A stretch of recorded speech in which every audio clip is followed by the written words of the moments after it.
ನಮಸ್ಕಾರ, ಸುದ್ದಿಗಾರ ವಾಹಿನಿಗೆ ಸ್ವಾಗತ. ನಾನು ಪಲ್ಲವಿ.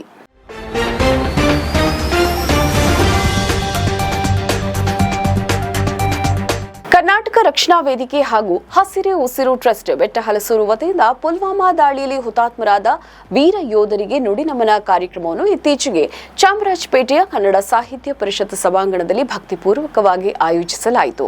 ಈ ಕಾರ್ಯಕ್ರಮದಲ್ಲಿ ಮಾಜಿ ಹಾಗೂ ಹಾಲಿ ಸೈನಿಕರು ಸೇರಿದಂತೆ ಕವಿಗಳು, ವರದಿಗಾರರು, ವೈದ್ಯರು, ಶಿಕ್ಷಕರು, ವಕೀಲರು ಮತ್ತು ದಾನಿಗಳು ಸೇರಿದಂತೆ ಅನೇಕ ಗಣ್ಯ ಸಾಧಕರಿಗೆ ಗೌರವ ಸನ್ಮಾನವನ್ನು ನೆರವೇರಿಸಲಾಯಿತು.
ಕರ್ನಾಟಕ ಸರ್ಕಾರದ ಕನ್ನಡ ರಾಜ್ಯೋತ್ಸವ ಹಾಗೂ ಎಪಿಜೆ ಅಬ್ದುಲ್ ಕಲಾಂ ರಾಷ್ಟ್ರ ಪ್ರಶಸ್ತಿ ಪುರಸ್ಕೃತ ಮತ್ತು ಸೈನಿಕರ ಘಟಕದ ರಾಜ್ಯಾಧ್ಯಕ್ಷರಾದ ಬಿಕೆ ಕುಮಾರಸ್ವಾಮಿರವರು ಕೂಡ ಈ ಸಂದರ್ಭದಲ್ಲಿ ಮಾತನಾಡಿದರು. ಎಲ್ಲರಿಗೂ ನಮಸ್ಕಾರ. ನಾನೊಬ್ಬ ಸೈನಿಕ ವೃತ್ತಿ ಯಾವ ಥರ ಇತ್ತು ಅಂತ ನಿಮಗೆ ಮನವರಿಕೆ ಮಾಡಿಕೊಡ್ತೀವಿ. ಸೈನಿಕರಲ್ಲಿ ಒಂದೇ ನಾವು ಒಂದೊಂದು ಗೊತ್ತಿಲ್ಲ, ಅದೇನಂದ್ರೆ ಇಲ್ಲ, ಆಗಲ್ಲ, ಈ ಎರಡು ಶಬ್ದಗಳು ನಾವು ಹೇಳಲ್ಲ. ಅದಕ್ಕಿಂತ ಎಲ್ಲದಕ್ಕಿಂತ ಹೆಚ್ಚಾಗಿ ವಾಜ್ಪೇಯಿ ಪ್ಯಾನಲಲ್ಲಿ 42 ಜನ ಒಳಗಡೆ ತಗೊಳ್ಳಿದ್ರು. ಅನೇಕ ಟೆಕ್ನಾಲಜಿ, ಅನೇಕ ವರ್ಲ್ಡ್ನಲ್ಲಿರುವಂಥ ಎಲ್ಲ ಟೆಕ್ನಾಲಜಿ ಮತ್ತು ಅದನ್ನು ಪ್ರಯೋಗ ಮಾಡ್ತಾಯಿದ್ರು. ಲಾಸ್ಟಲ್ಲಿ ಯಾರಿಗೂ ಒಬ್ಬರಿಗೆ ಎಚ್ಚರಿಕೆ ಆಯಿತು. ನಮ್ಮ ಇಂಜಿನಿಯರ್ಸ್ ಇದ್ದಾರೆ, ನಮ್ಮ ಮೆಟ್ರಿ ಇಂಜಿನಿಯರ್ಸ್ ಇದ್ದಾರೆ, ಅವ್ರು ಕರೆದ್ರೆ ಅಂತ ಹೇಳ್ತಾರೆ 24 ಅವರ್ಸಲ್ಲಿ ಅವ್ರನ್ನೆಲ್ಲ ಎಲ್ಲರನ್ನೂ ಸುರಕ್ಷಿತವಾಗಿ ಹೊರಗಿಟ್ಟಿದ್ವಿ. ಈ ರೀತಿಯ ಕೆಲಸ ಮಾಡೋಂಥವ್ರು ಮಿಮಿಕ್ರಿಯವರು. ಅಂದರೆ ಒಬ್ಬರಿಂದ ಆಗಲ್ಲ, ಎಲ್ಲ ಎಷ್ಟು ಜನ ನಾವು ಕೂತೀವಿ ನೋಡಿ, ಅವರಿಂದ ಎಲ್ಲರಿಂದಲೂ ಆಗುತ್ತೆ. ಅದೇ ರೀತಿಯಲ್ಲಿ ನನ್ನ ಮುಂದೆ ನನ್ನ ತಮ್ಮ ಸರವಣ ಅಂತ ಕೂತಿದ್ದಾರೆ. ಈಗ ಕಾರ್ನಲ್ಲಿ ಗೆಲ್ಲಬೇಕಂದ್ರೆ ಇವರು 108 kg ಆರ್ಸಿಎಲ್ ಗನ್ ಅಂತ ಹೇಳಿದ್ರೆ ಅದನ್ನೆಲ್ಲ ಹೊರಕ್ಕಾಗಲ್ಲ, 6 ಜನ ಹೊರಬೇಕಾಗುತ್ತೆ. ಅಂಥ ಒಂದು ವ್ಯಕ್ತಿ ಇಬ್ಬರು ಸೇರಿ ಅದನ್ನು ಹೊತ್ತೋಗಿ ಸೆಂಟ್ರ್ ಮೇಲೆ ಗಟ್ಟಿನ ಮೇಲೆ ಹೊತ್ತೋಗಿ ಅಲ್ಲಿಟ್ಟು ಏಟು ಇದನ್ನು ಏನು ಅವರ ಶೆಲ್ಟು ಅಂದರೆ ವೈರಿಗಳ ಶೆಲ್ಟ್ ನಾವು ಉಡಾಯಿಸಿದ ಮೇಲೆ ನಾವು ಯುದ್ಧ ಗೆಲ್ಲಕ್ಕೆ ಸಾಧ್ಯ ಅಂತ ನೋಡಿ. ಅದರ ಪಕ್ಕದಲ್ಲಿ ನಮ್ಮ ರಮೇಶ್ ನೋಡಿ, ಇವರು ಸೆಂಟ್ರಲ್ಲಿ ಜನಾರ್ದನ ಅಂತ ಕೂತಿದ್ದಾರೆ. ಜನಾರ್ದನ ಕಾರ್ಗೆ ಯುದ್ಧದಲ್ಲಿ ಫ್ರಂಟ್ ಲೈನಲ್ಲಿ ವರ್ಕ್ ನೋಡಿ, ಅವರಿಗೆ ಸ್ಟಾರ್ ಇರೋದು ಆ ಥರ. ಅವ್ರ ಪಕ್ಕದೊಳಗಿರೋರು ಸುಭಾಷ್ ಬಾಳೆಕಾಯಿ ಅಂತ. ಸುಭಾಷ್ ಬಾಳೆಕಾಯಿ ಅವರು ವಿಮಾನದಲ್ಲಿ ಮೇಲಿಂದಲೇ ಪೆಟ್ರೋಲ್ ಹಾಕುವಂಥ ವ್ಯಕ್ತಿ. ಅಂಥದ್ರಲ್ಲಿ ಹೈಟಲ್ಲಿ ಯಾರೇ ಆಗಲಿ ಹೊರಗಡೆ ಬಂದು ನೋಡೋದೇ ಕಷ್ಟ ಇದೆ. ಅಂಥದಿಂದ ವೆಹಿಕಲ್ ಟು ವೆಹಿಕಲ್ ಪೆಟ್ರೋಲನ್ನ ಸರಬರಾಜು ಮಾಡಬೇಕು ವ್ಯಕ್ತಿತ್ವ ಇರುವಂಥ ವ್ಯಕ್ತಿ. ಕೊನೆಯವರು ಕೂತಿದ್ದಾರೆ, ಲಾಸ್ಟ್ ಈಸ್ ಆಲ್ವೇಸ್ ಬೆಸ್ಟ್ ಅಂತೀವಿ. ಇವರು ಯಾವುದೇ ಯುದ್ಧದಲ್ಲಿ ಮುಂಚೂಣಿಯೊಳಗಿದ್ದು 108 ಜನರನ್ನ ಹೊಡೆದಂಥ ವ್ಯಕ್ತಿ. ಇವರು ಚಂದ್ರ ಅಡಿಗ ಇಂಥವ್ರನ್ನ ಒಬ್ಬೊಬ್ಬರನ್ನ ಇಲ್ಲಿ ಕರ್ಕೊಂಡು. ಕರ್ನಾಟಕ ರಕ್ಷಣಾ ವೇದಿಕೆಯ ರಾಜ್ಯಾಧ್ಯಕ್ಷರಾದ ಶ್ರೀ ಶಿವರಾಮೇಗೌಡರವರು ಕಾರ್ಯಕ್ರಮದ ಕುರಿತು ಮಾತನಾಡಿದರು. ಎಲ್ರಿಗೂ ನಮಸ್ಕಾರ. ಬಂದಿರ್ತಕ್ಕಂಥ ಸಹೋದರಿಯರು, ವೇದಿಕೆ ಮೇಲಿರ್ತಕ್ಕಂಥ ಎಲ್ಲ ಗಣ್ಯರು, ಈ ಕಾರ್ಯಕ್ರಮದ ಗೌರವವನ್ನು ಹೆಚ್ಚಿಡಲಿಕ್ಕೆ ಕಾರಣಕರ್ತರಾದಂಥ ಜಯಂತ್ ಮತ್ತು ಅವರ ತಂಡದವರೆಗೂ ನಾನು ಹೃದಯಪೂರ್ವಕ ಧನ್ಯವಾದಗಳು ಹೇಳ್ತಾ ನಿಮ್ಮೆಲ್ಲರಿಗೂ ಶಿವರಾತ್ರಿ ಹಬ್ಬದ ಹಾರ್ದಿಕ ಶುಭಾಶಯಗಳು ಸಲ್ಲಿಸ್ತೀನಿ. ಒಳ್ಳೆಯ ದಿವಸ, ಎಲ್ಲರೂ ದೇವಸ್ಥಾನಕ್ಕೆ ಹೋಗಿ ಶಿವ ನೋಡಿದ್ರೆ ಪುಣ್ಯ ಬರುತ್ತೆ ಅಂತಾರೆ. ಆದರೆ ಇಂಥ ಕಾರ್ಯಕ್ರಮದಲ್ಲಿ ನೀವೆಲ್ಲ ಭಾಗಿಯಾಗಿದ್ದಾರಲ್ಲ, ಶಿವನ ನೋಡಿದಷ್ಟೇ ಸಮನಾದಂಥ ಕಾರ್ಯಕ್ರಮ ಇದು. ಮಹಾಕವಿ ಕುವೆಂಪು ಅವರು ರೈತನ್ನ ಮತ್ತು ದೇಶ ಕಾಯುವ ಯೋಧನ ಅವರೊಬ್ಬರೇ ಯೋಗಿಗಳು ಅಂತ ಕರೆದದ್ದು. ನಾವು ದೇಶದ ಸೈನಿಕರನ್ನ ಎಲ್ಲೋ ಒಂದು ಕಡೆ ದೇಶಕ್ಕೆ ಕ್ಲಿಷ್ಟಕರವಾದ ಸಂದರ್ಭದಲ್ಲಿ ಅವ್ರನ್ನ ನಾವು ದೇವ್ರ ಥರ ನೋಡ್ತೀವಿ. ಅದಾದಮೇಲೆ ಅವೇನೋ ನಮ್ಗೆ ಸಂಬಂಧದಿಂದಲೇ ಇರೋ ಥರ ನೋಡ್ಕೊತೀವಿ. ಎಷ್ಟೋ ಜನ ಯೋಧನ ಕುಟುಂಬಗಳು ಇವತ್ತು ಸಂಕಷ್ಟಕ್ಕಿದೆ. ಅವರು ಸೇವೆಯಲ್ಲಿದ್ದಾಗ ಒಂದಾಗೋರು ಆ ಸೇವೆಯಿಂದ ಕಳೆದ ಮೇಲೆ ಯಾವುದೋ ಸರ್ಕಾರಿ ಕಚೇರಿಗಳಲ್ಲಿ ಕಾವಲ್ಗಾರನಾಗಂದ್ರೆ ವಾಚ್ಮ್ಯಾನ್ ಆಗಿ ಕೆಲಸ ಮಾಡೋಂಥ ಸಂದರ್ಭಗಳು ಬರುತ್ತೆ. ಅವ್ರಿಗೆ ಸಿಗಬೇಕಾದಂಥ ಮೌಲ್ಯಾಧಾರಿತ ಕೆಲಸಗಳು ಸಹ ಇವತ್ತಿನ ದಿವಸ ಒಬ್ಬ ಯೋಗಿಗೆ ನಾವು ಗೌರವ ಕೊಡ್ತಕ್ಕಂಥದ್ದು ಸರ್ಕಾರಿ ಮಟ್ಟದಲ್ಲಿ ಆಗ್ತದೆ. ಎಷ್ಟೋ ಜನ ನಾನು ಸರ್ಕಾರಿ ಕೇಂದ್ರ ಸರ್ಕಾರದಲ್ಲಿ ಉದ್ಯೋಗದಲ್ಲಿ ಇಟ್ಟಿದ್ದರಿಂದ ಬರ್ತಕ್ಕಂಥ ಎಲ್ಲ ವಾಚ್ಮ್ಯಾನ್ ಕೆಲಸಕ್ಕೆ ಅಪಾಯಿಂಟ್ಮೆಂಟ್ ಆಗಿದ್ದೆ ಯಾರಪ್ಪ ಅಂದರೆ ಯೋಧರು.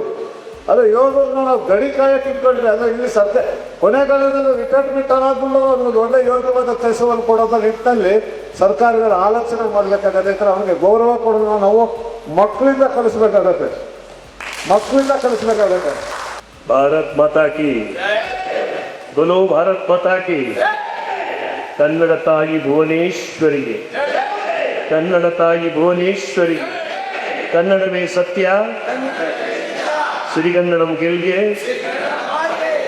ಜೈ ಭಾರತ ಜನನಿಯ ತನುಜಾತಿ, ಜೈ ಹೇ ಕರ್ನಾಟಕ ಮಾತೆ. ವೇದಿಕೆಯಲ್ಲಿ ಹಾಗೂ ಮುಂಭಾಗದಲ್ಲಿರುವ ಭಗವತ್ ಸ್ವರೂಪಿಗಳಾದ ನನ್ನ ಎಲ್ಲ ಅಣ್ಣ ತಮ್ಮಂದರಿಗೆ, ಅಕ್ಕ ತಂಗಿಯರಿಗೆ, ಮುದ್ದು ಮಕ್ಕಳಿಗೆ, ಎಲ್ಲರಿಗೂ ನಿಮ್ಮ ಪ್ರೀತಿಯ ಗಾಯಕ, ಪುಟ್ಟ ನಟ ಶಶಿಧರ್ ಕೋಟೆಗೌಡ ನಮಸ್ಕಾರ.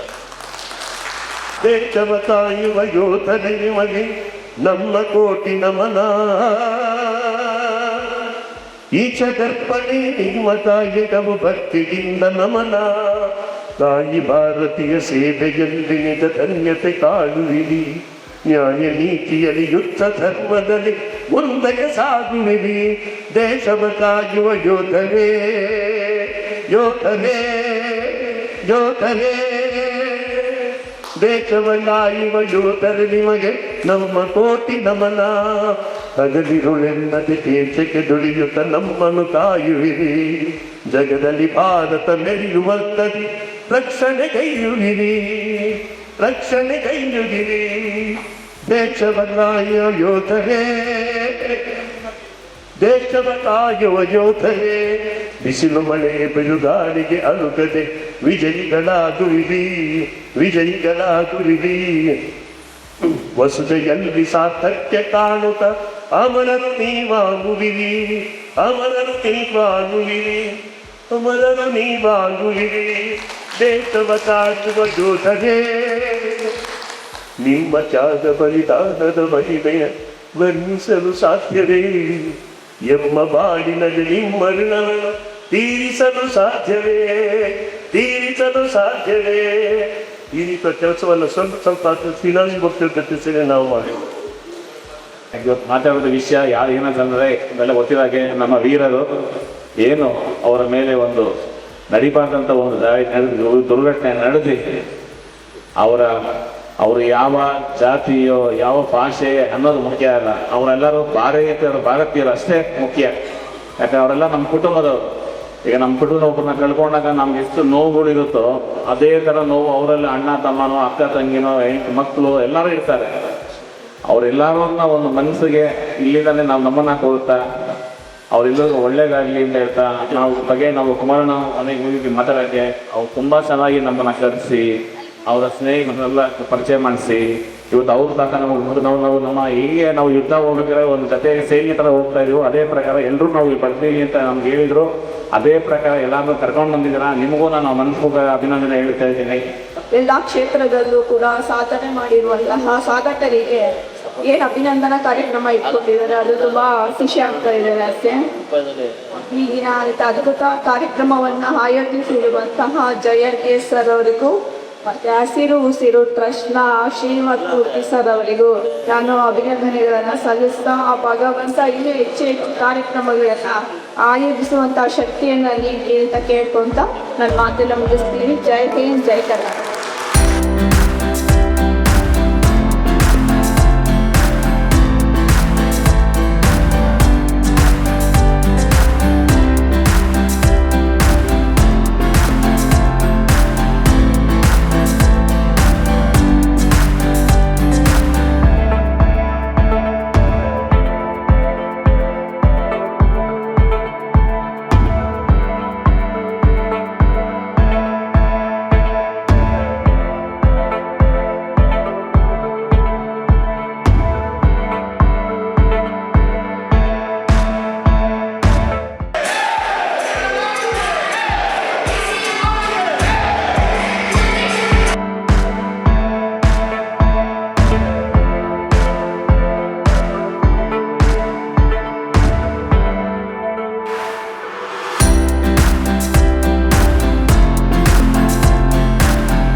ನಮ್ಮ ಈ ವಿಡಿಯೋ ನಿಮಗೆ ಇಷ್ಟ ಆದಲ್ಲಿ ಲೈಕ್ ಮಾಡಿ, ಶೇರ್ ಮಾಡಿ, ಕಮೆಂಟ್ ಮಾಡಿ ಮತ್ತೆ ಸಬ್ಸ್ಕ್ರೈಬ್ ಮಾಡಿ.